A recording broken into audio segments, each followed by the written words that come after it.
చెల్లించే వారు ఉంటే ఈ కళ్యాణంలో అమ్మవారికి స్వామివారికి కూడా కట్న కానుకలు చెల్లించవచ్చండి.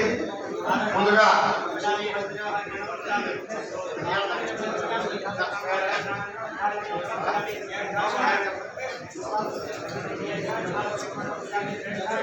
కళ్యాణ మహోత్సవంలో భాగంగా అమ్మవారికి స్వామివారికి పూజ జరుగుతోంది. నీరాజనానంతరం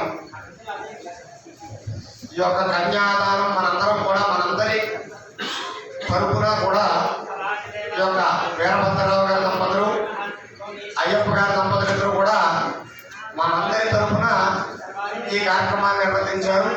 కాబట్టి వాళ్ళు ఏదో పీటల మీద కూర్చున్నారు కదండి, వాళ్ళు చేశారు కదండి, వాళ్ళకే పుణ్యం కదండి అని అనుకోవాల్సిన పని లేదండి. శాస్త్రం ఏం చెప్తుందంటే కర్త కారయత జీవ ప్రేరక స్థానుమూలక అంటే చేసేవాడికి, చేయించేవాడికి, చూసేవారికి, అదేవిధంగా ఈ కార్యక్రమం చేయమని ప్రేరేపించే వారికి కూడా 4 భాగాలుగా